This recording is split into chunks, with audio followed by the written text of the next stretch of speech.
this is the first camp I can enjoy myself and be back. My headspace that I'm in now is way better than what I was before, and that's the only thing that mattered to me. A lot of things out there about the size and all of this stuff, but people forget that Tank's a top 10 pound for pound fighter, and he's got power in both hands. And skill wise and technique wise, he's been doing this for so long. In this fight, I feel like Tank has the edge for sure. He's a real fighter, and got skills, high IQ fighter. Regardless of the weight, I've personally seen Tank, spar heavy. Jake Paul versus Gervonta Davis, a matchup no one ever expected. Two stars from completely different worlds are stepping into the same ring. Both are hungry to prove they're the best.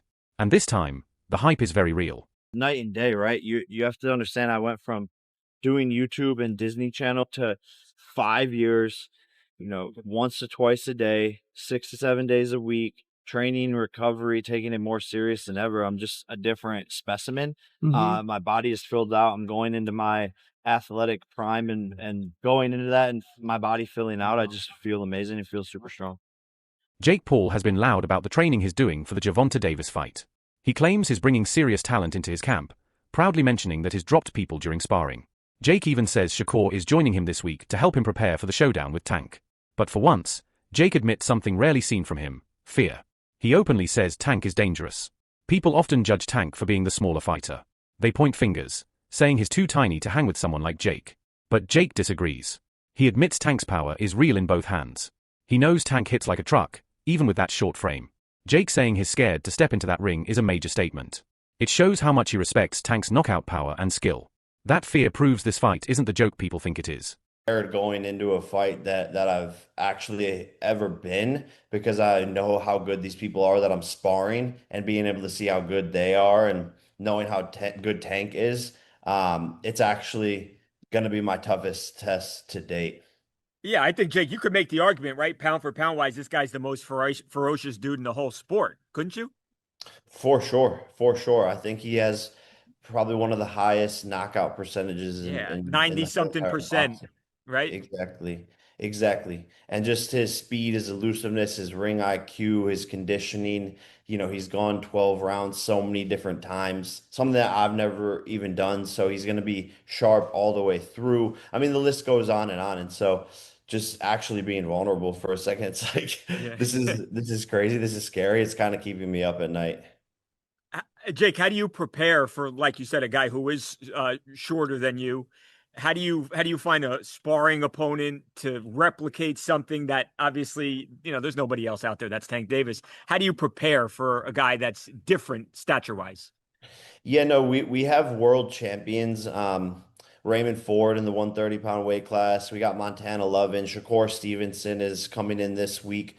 So Wow. just sparring against guys on their level and people who have, been doing this their whole entire lives, but we're really focusing on speed, and not as much on power. I'm not doing as much like weightlifting and all of that stuff. I'm actually trying to like lose some muscle so that I have less weight and so that my punches are coming off faster.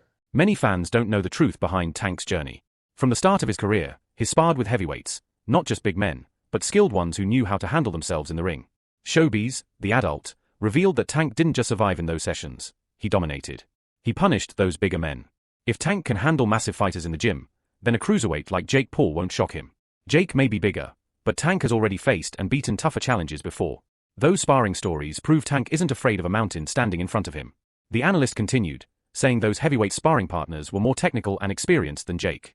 Jake Paul has improved a lot. He's gone from influencer stardom to real boxing. But he's still learning, still developing his fundamentals. Meanwhile, Tank has been battling elite talent since his teenage years.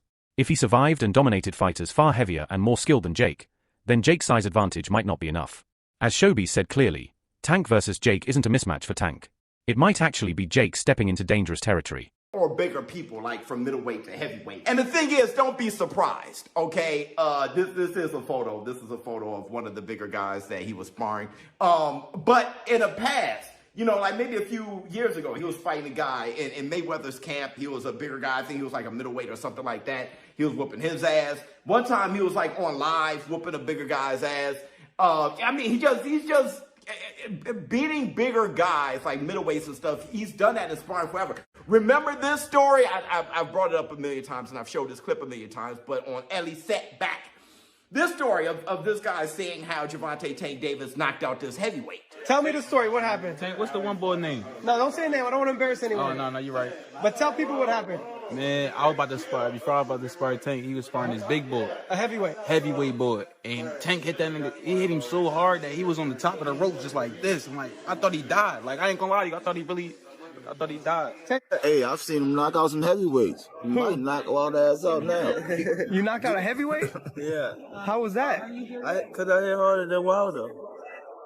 Now, granted, the heavyweights that Gervonta Tank Davis is whooping and sparring is not like, all-time great heavyweights, all right? And it shouldn't be.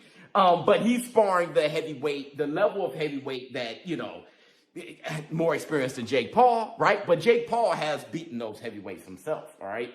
I'm thinking that is the caliber of heavyweight that Gervonta Tank Davis is sparring, but he's whooping their asses. And that's a good thing. Honestly, I feel with Jake Paul sparring Raymond Ford, to me, it looked like Raymond Ford got the best of him. It looked like Jake Paul was a little exhausted, and it looked like Raymond Ford wasn't. It looked like Jake Paul was a little disappointed in his performance, and Raymond Ford was trying to give him a pick-me-up. Like, just kind of letting him out. No, we do this and do that. It just looked like Raymond Ford was in a confident, secure place, more dominant place, the more alpha out the two in the ring, and that's Raymond Ford. That ain't Gervonta Davis. I love Raymond Ford. I have him on my fighters list. But still, I don't think anyone thinks he's as skillful or as powerful as Gervonta Tank Davis. Tank has made a decision about his future. He's not returning to 135 pounds. Too many cuts. Too much drain. He wants to stay fresh, strong, and sharp. He's moving up to 140 pounds, a division where his power and stamina are at 100%. This move shows growth in his mindset. He's preparing for bigger names and tougher challenges, including Jake Paul. Once that showdown ends, Tank plans to remain a full super lightweight. He believes he'll deliver even stronger performances there.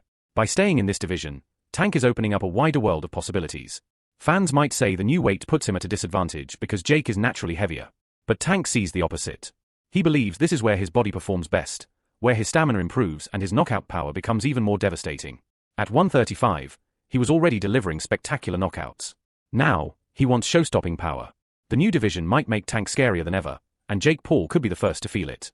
Or had been throwing fits a few weeks ago when Gervonta had announced that he would be fighting Jake Paul in, I believe it's coming up in just about a month, or a little bit less than a month, and that he would not be, at least immediately, he would not be rematching Lamont Roach. So people went all up in arms. Shout out to my guy, Big Dog Willie, who even right now is claiming that Gervonta Davis is going to go try to fight in WWE or something like that when he gets done with Jake Paul. But the truth of the matter is that Gervonta Davis is coming back to boxing. He's always said that he's coming back to boxing. He said he's going to run off, get this bag real quick, and he'll be right back.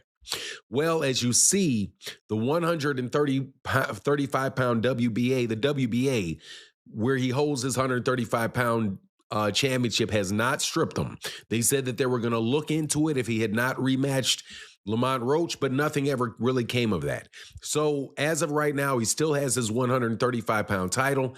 But I'm telling you, the way that things are panning out, I don't think he's going to go back down to the 135-pound division. I think he's going to go to the 140-pound division where really and truly all the smoke is there. Add to it the fact that when he fights Jake Paul, he's going to be fighting Jake Paul at a higher weight than he would necessarily be fighting guys at 135 pounds. You're probably not going to see him drain down for the fight. I don't think he's going to bulk up at all. But usually when guys play with their weight and they go up and allow themselves to fight at a higher weight or fight people at a higher weight classes. Carmel Moton gave his take, and he says Tank has the edge easily. According to Carmel, Tank's history of sparring heavyweights means weight won't bother him at all. Jake being bigger doesn't change the fact that Tank is smarter. The difference lies in skill. Carmel sees Tank as a master boxer, while Jake is still in the learning phase. He predicts Tank not only wins, but wins convincingly. Carmel knows Tank personally. He sees him work every day behind closed doors, and that inside view gives his prediction real value. Talent beats size. Skill beats strength. Those are Tank's truths, proven through action.